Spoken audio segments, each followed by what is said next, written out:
네, 오늘은 우리 갈라디아서의 내용을 중심으로 소그룹 내에서 피스메이커로서의 목자의 역할이라는 주제로 한번 연구를 해보도록 하겠습니다. 우리가 소그룹을 이렇게 인도하다 보면 리더들이 한 번씩 당혹해하는 상황이 오죠. 대체로 어떤 상황입니까? 목장 식구들 사이에 이렇게 갈등이 있고 또 의견 충돌로 인해서 마음이 상하는 그런 일들을 경험하게 될 때가 있습니다. 이럴 때 우리 소그룹을 인도하는 리더들이 준비가 되어 있지 않으면 이런 상황이 닥쳤을 때 상당히 당황해하고 또 대처가 늦어짐으로 말미암아 그 소그룹이 정말 돌이킬 수 없는 내상을 입는 그런 모습을 우리가 종종 목격하게 되죠. 그래서 우리 리더들의 경우에는 이런 일들이 생겼을 때 어떻게 대처를 하고 또 어떻게 목장 식구들의 마음을 좀 수습할 수 있을 것인가 미리 생각하고 준비한다면 훨씬 더 이런 상황이 닥쳤을 때 도움이 되고 또 유익이 될 것이라 생각이 됩니다. 자, 그렇다면 이런 소그룹 안에서 갈등이 생겼을 때 우리가 성경을 근거로 이런 문제들을 해결해 나가야 될 텐데요. 오늘 여러분들과 함께 우리가 근거로 삼을 말씀은 갈라디아서 6장 1절에서 9절까지의 말씀을 근거로 이러한 일들이 생겼을 때 우리가 어떻게 접근할 것인가 한번 생각해 보고자 합니다. 자, 이 문제를 갈라디아서 6장은 어떻게 접근을 하고 있을까요? 제가 이 강의를 준비하면서 크게 4단계로 우리가 좀 접근했으면 좋겠다 생각을 했습니다. 자, 가장 먼저 우리 1단계를 보시면요. 이러한 갈등이 일어났을 때 발상의 전환이 필요하다는 것이죠. 여러분, 교회는 어떤 곳일까요? 교회는 천국의 모형이다. 이 말에는 우리가 누구나 동의를 할 것입니다. 그러나 이 땅에 있는 교회이기 때문에 문제가 반드시 일어나게 되어 있습니다. 여러분, 이 세상에 완벽한 교회는 있을까요?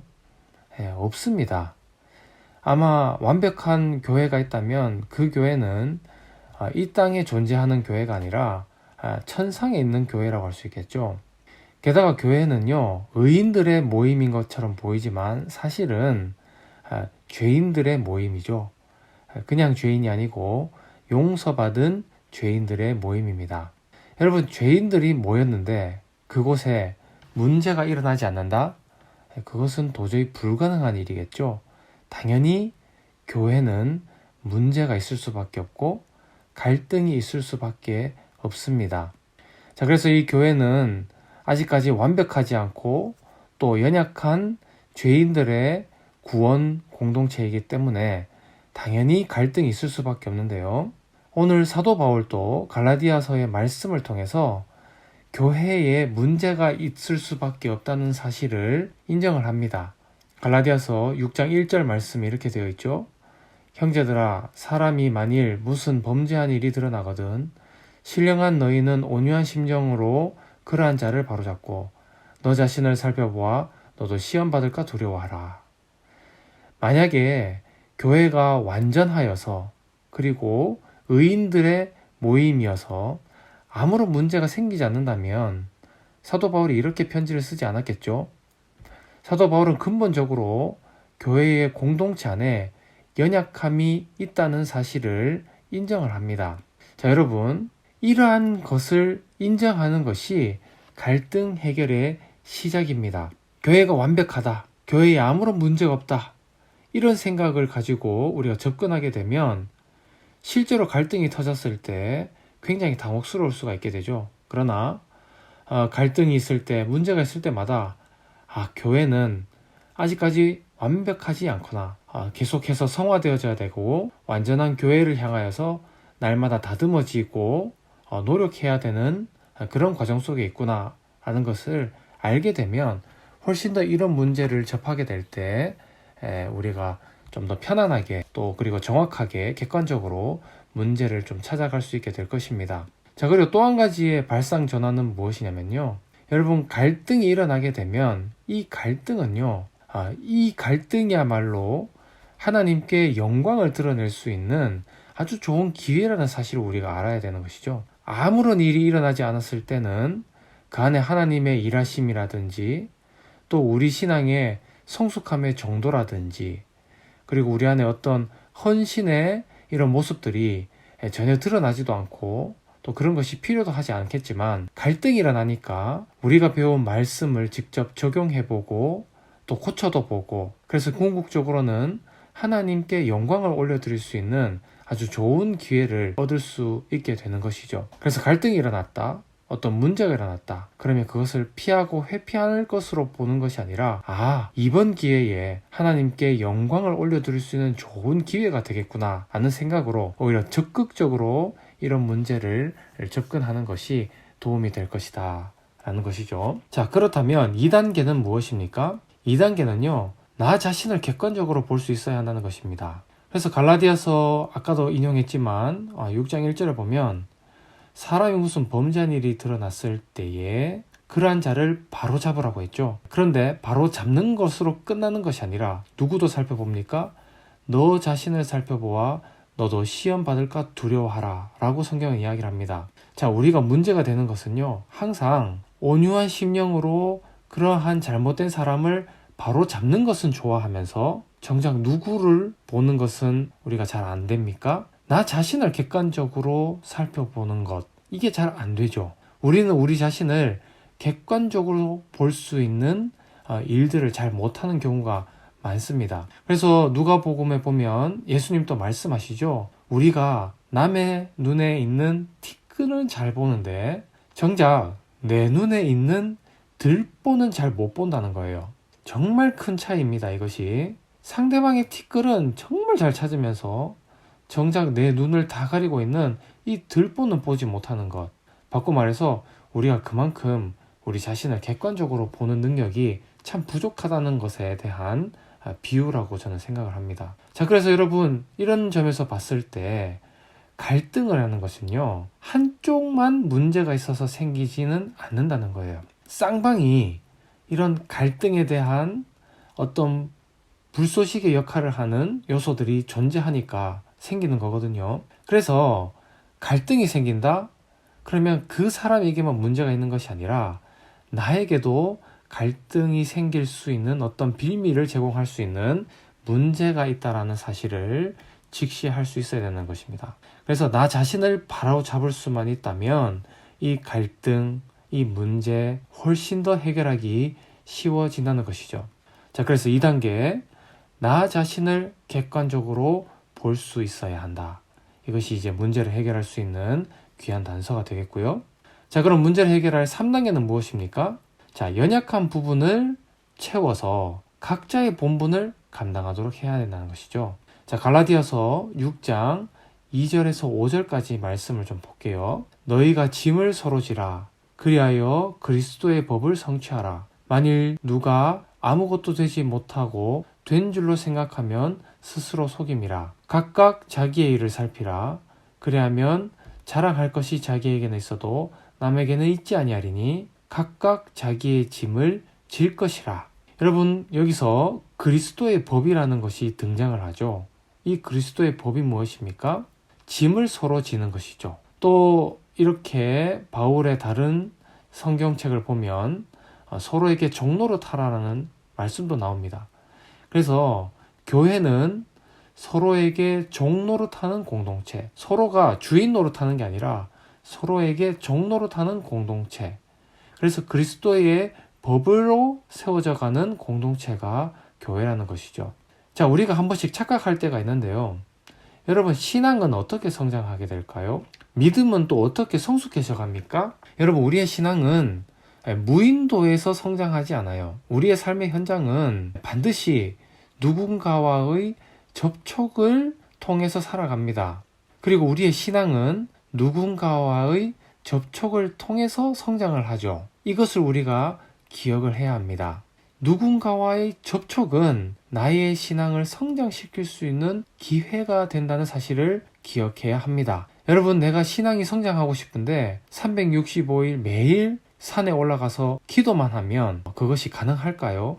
내가 믿음이 성장하고 싶은데 날마다 골방에 갇혀서 성경책만 열심히 읽으면 나의 믿음이 성숙해질 수 있을까요? 아니겠죠. 우리는 교회와 모임과 같은 장소에서 말씀을 듣고 배우게 됩니다. 그러면 이 말씀이 진짜 그러한지 무엇을 해봐야 됩니까? 삶 속에서 적용을 해봐야 되겠죠. 그 적용을 해보는 현장이 어디라는 거예요? 타인과의 관계 속에서, 다른 사람과의 접촉을 통해서 그 말씀을 실제로 적용해보고 신앙이 성장하는 과정을 우리는 경험하게 되죠. 자, 그래서 우리는 사랑하라는 하나님의 말씀을 마음속에 새긴 후에 이것을 통해서 어떻게 성장합니까? 정말 타인과의 접촉을 통해서 그 사람을 섬기는 과정을 통해 우리의 신앙이 성장하게 되는 거죠. 진짜 말씀대로 살았을 때 하나님이 책임져 주신다라고 하는 말씀을 우리가 기억했다면 진짜 세상 속에 나아가서 세상 사람들과 접촉하고 그들과 만나고 관계를 맺어가면서 그 속에서 말씀에 순종하였더니 그 사람들이 보기에도 하나님께 영광을 드러내는 복된 인생을 살게 되더라는 것을 경험하면서 진짜 그 말씀이 진리라는 것을 우리는 배우게 된다는 겁니다. 자, 그래서요, 이 신앙은 누군가와의 접촉을 통해서 성장하게 되는데 그 현장이 교회라고 여러분 한번 생각해 보십시오. 우리는 교회 안에서 교회의 하나됨을 힘써 지키라고 하는 말씀을 배웁니다. 그런데 정작 교회 공동체 안에서 접촉을 하지 않으면 이것을 배울 수가 없게 되는 것이죠. 오늘 갈라디아서의 말씀을 한번 교회 안에서 적용을 시켜봅시다. 먼저 갈라디아서 6장 2절에서는 너희가 짐을 서로 지라 그리하여 그리스도의 법을 성취하라 이렇게 이야기를 합니다. 그런데 4절과 5절에서는 조금 다른 이야기를 하죠.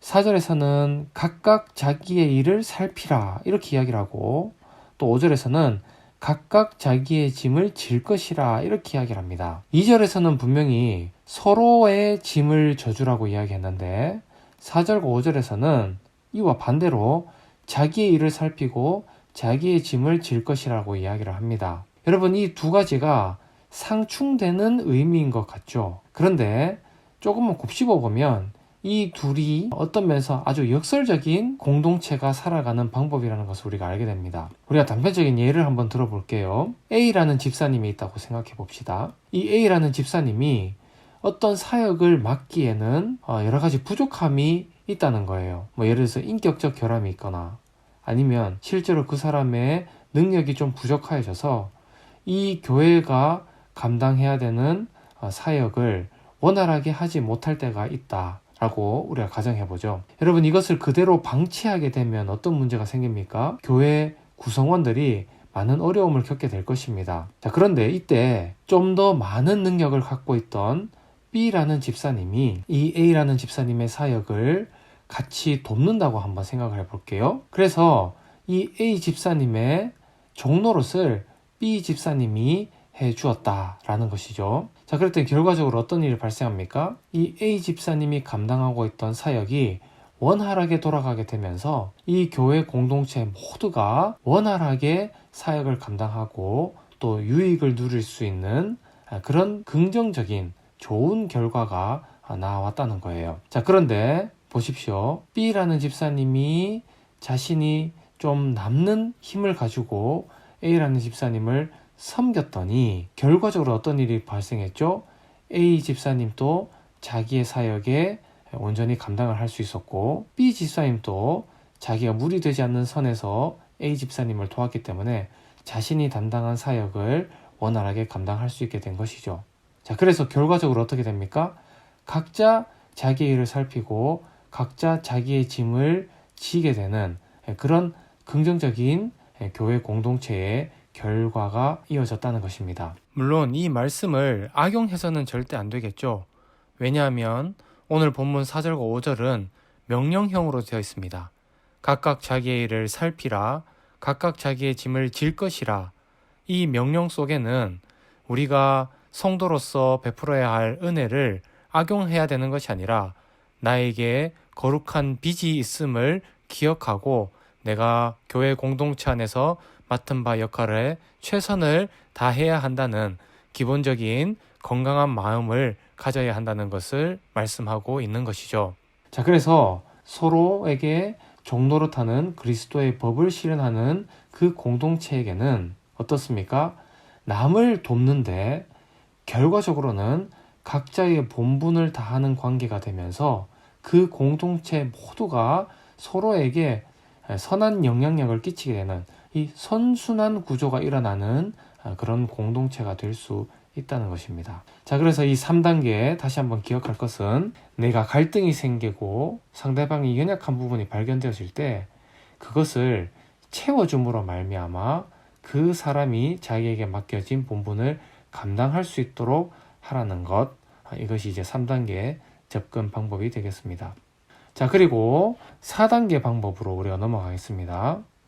지속적으로 행하고 포기하지 말라는 것이죠. 그래서 갈라디아서 6장 8절에서 9절에 보면 이렇게 되어 있죠. 자기 육체를 위하여 심는 자는 육체로부터 썩어질 것을 거두고 성령을 위하여 심는 자는 성령으로부터 영생을 거두리라. 우리가 선을 행하되 낙심하지 말지니 포기하지 아니하면 때가 이름에 거두리라. 이렇게 되어 있습니다. 여러분, 우리 인간의 본성은 어떻습니까? 죄로 가득했죠.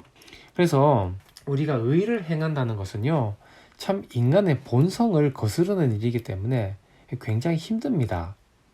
죄 짓기는 정말 편하고 선을 행하기엔 참 괴로워하는 게 우리들이죠.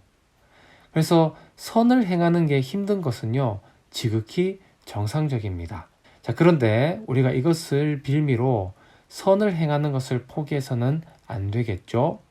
우리가 포기하지 말고 낙심하지 말아야 할 이유를 9절에서 잘 설명하고 있습니다.